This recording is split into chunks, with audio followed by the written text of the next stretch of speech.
বডিগুলোর অবস্থা বোঝা যাচ্ছে না। এটা মানে ডিএনএ টেস্ট ছাড়া মানে আমরা যতটুকু বুঝতে পারছি যে এটা চেহারা এবং কোনোভাবেই শনাক্ত করা সম্ভব নয়। কত সময় লাগতে পারে আপনাদের সর্বশেষ তথ্য দিতে? এটা খুব তাড়াতাড়ি শেষ হয়ে যাবে, আশা করছি 15 থেকে 20 মিনিটের ভিতরেই এই বডিগুলো বের করা সম্ভব হবে, তবে ম্যাক্সিমাম আমরা বের করে ফেলেছি। গার্মেন্টস এবং কেমিক্যাল গোডাউনে টোটাল কত শ্রমিক কাজ করছিল আপনারা? এটা আমাদের 16 জন মারা গিয়েছেন এই পরিবারের প্রতি বিধেয়ী আত্মার। আহত এই পর্যন্ত মাত্র একজন আমাদের ভলেন্টিয়ার, আমাদের ফায়ার সার্ভিসের কেউ আহত হয় নাই। 12টি ইউনিট বক্তব্য শেষ করতে 12টি ইউনিট কার্যক্রম করেছে, এখনো কার্যক্রম করছে।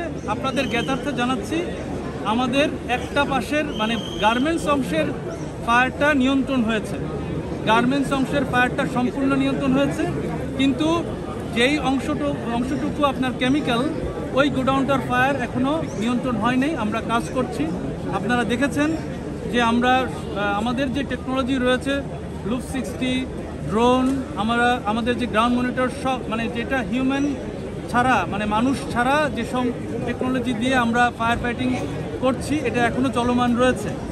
শুধুমাত্র লাশগুলো বের করার জন্য আমরা কিছুক্ষণ স্টপ রেখেছি এবং আমরা যে কেমিক্যাল গোডাউনের পার্টটা আমরা চেক করছি, এখনও অবজারভেশন করছি এবং এটা নিয়ন্ত্রণ এখনও সম্ভব হয়নি।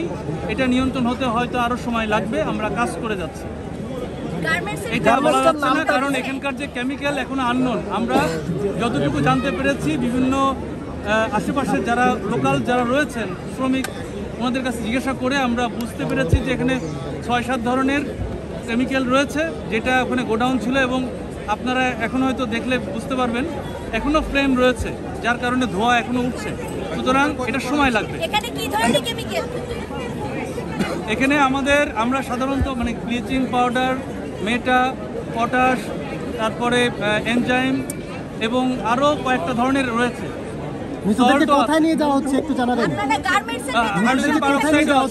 পারক্সাইডও আছে। মৃতদেরকে কোথায় নিয়ে যাওয়া হচ্ছে? পোশাক কারখানাটার নামটা কি আসলে? এটার নাম এখন পর্যন্ত আমরা পাইনি এবং আশেপাশের লোকাল যারা আছে তাদেরকে জিজ্ঞাসা করে এখন পর্যন্ত নাম পাইনি। মৃতদেরকে কোথায় নিয়ে যাওয়া হচ্ছে? লাশ কোথায় নিয়ে যাওয়া হচ্ছে? মেডিকেলে নিয়ে যাওয়া হচ্ছে। কোন মেডিকেলে? ঢাকা মেডিকেলে নিয়ে যাওয়া হচ্ছে। মানে আপনারা সবকিছু মিলে গেছেন 16 জনের ভিতরে এখনো আমাদের সার্চিং অপারেশন শেষ, তবে এখনো আমরা সার্চিং অপারেশন তো কি বলছেন মৃতদেহগুলো নেওয়া হচ্ছে একে একে। এই আপনার এই যে অ্যাম্বুলেন্স এখানে আসছে না, কয়টা অ্যাম্বুলেন্স কাজ করছে এটা বলবেন? মৃতদেহগুলো তোলা হচ্ছে এবং এটা ঢাকা মেডিকেলে নিয়ে যাওয়া হবে। কয়টা অ্যাম্বুলেন্স কাজ করছে? নিহতের ইয়েগুলো আমরা এই গার্মেন্টস অংশে 16টা মৃতদেহ পেয়েছি, বাট আমাদের যে কেমিক্যাল অংশে কেমিক্যাল গোডাউনে আমরা ঢুকতে পারছি না, যেহেতু এখনো আপনার এটা সেফ না।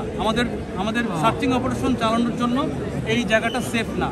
আপনি বলছিলেন যে উপরের বন্ধ ছিল, নিচে আসার কোনো সুযোগ ছিল কিনা সেইটা আমি প্রথম ব্যাখ্যা দিচ্ছিলাম যে সাধারণত যে প্রথমে আপনারা দেখে থাকবেন হয়তো ভিডিওতেও বের হয়েছে যে প্রথমের দিকে যে ফ্ল্যাশ ওভার হয়েছে মানে আগুনটা খুব অল্প সময়ের ভিতরে ডেভেলপ স্টেজ মানে আমরা যেটা আমাদের পরিভাষায় তৃতীয় স্টেজ বলি, মানে টোটাল 4টা স্টেজের মধ্যে তৃতীয় স্টেজে চলে গিয়েছে, যার কারণে এবং ফ্ল্যাশ ওভার হওয়ার কারণে অতিরিক্ত গ্যাস যেটা টক্সিক গ্যাস ওনারা ইনহেল করে ফেলেছেন এবং যার কারণে ওনারা নিচেও এসকেপ করতে পারেন নাই এবং উপরেও যেহেতু তালাবন্ধ ছিল উপরেও যেতে পারেন নাই, যার কারণে ওনারা মাঝে দোতলা এবং 3তলাতে এই মানুষগুলো মারা গিয়েছে। সুইপিং কতটুকু করতে পেরেছেন এখন পর্যন্ত?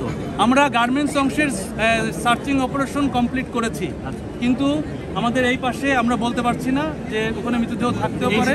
এই 16টা বডি কি হচ্ছে গার্মেন্টস থেকে আসা? 16টা বডি গার্মেন্টস অংশে। এদের অবস্থা কি? বডিগুলোর অবস্থা কি? চেহারা বডিগুলোর অবস্থা বোঝা যাচ্ছে না। এটা মানে ডিএনএ টেস্ট ছাড়া মানে আমরা যতটুকু বুঝতে পারছি যে এটা চেহারা এবং কোনোভাবেই শনাক্ত করা সম্ভব নয়। কত সময় লাগতে পারে আপনাদের সর্বশেষ তথ্য দিতে? এটা খুব তাড়াতাড়ি শেষ হয়ে যাবে, আশা করছি 15 থেকে 20 মিনিটের ভিতরেই এই বডিগুলো বের করা সম্ভব হবে, তবে ম্যাক্সিমাম আমরা বের করে ফেলেছি। গার্মেন্টস এবং কেমিক্যাল গোডাউনে টোটাল কত শ্রমিক কাজ করছিল আপনারা? আমরা এখানে বলেছি যে সরাসরি মৃতদেহ বলেছি, আহতর কথা বলি নাই। সুতরাং এই লাশগুলোকে আপনার এখান থেকে নিয়ে যাওয়া হবে, ঢাকা মেডিকেলে নিয়ে যাওয়া হবে, এটাই আর কি। শুধু ঢাকা মেডিকেলে বাড়ানো যাবে? আমরা জানতে পারি নাই, আর আপনাদেরকে একটু আপনাদের জ্ঞাতার্থে জানাই, এই অপারেশন কিন্তু সমাপ্ত করা হয় নাই। শুধুমাত্র গার্মেন্টস অংশের নিয়ন্ত্রণ হয়েছে, গার্মেন্টস অংশের নির্বাপন দেওয়া হয় নাই। এটা সময় লাগবে এবং বিশেষ করে কেমিক্যাল গোডাউনের যেই অগ্নি নির্বাপন, এটা এখনও সম্পন্ন হয় নাই। আমরা কাজ করছি, আমাদের কার্যক্রম শেষে আপনাদেরকে আবার আমরা এরকম জানাবো। প্রাথমিকভাবে বৈধতা ছিল কিনা এই ধরনের কোনো তথ্য আমরা পেয়েছেন? তথ্য পেয়েছি, আমাদের কোনো লাইসেন্স এই গার্মেন্টসের অথবা এই কেমিক্যাল গোডাউনের নাম কি ছিল? ফায়ার সেফটি প্ল্যান ছিল না। নাম কি ছিল? এই গার্মেন্টসের নাম এখন পর্যন্ত আমরা অনেক যে লোকাল আশেপাশে আছে জিজ্ঞেস করেছি, তারা কেউ Chemical godown বলতে পারছে না। আর কেমিক্যাল গোডাউনের নাম বলছে যে আলম কেমিক্যাল আলম ট্রেডার্স। মালিক পক্ষের সাথে যোগাযোগ করতে পুরো পেরেছেন? নামটা আমি জানি মালিক না, আমি পক্ষের সাথে শুনেছি আলম ট্রেডার্স, এটা কেমিক্যাল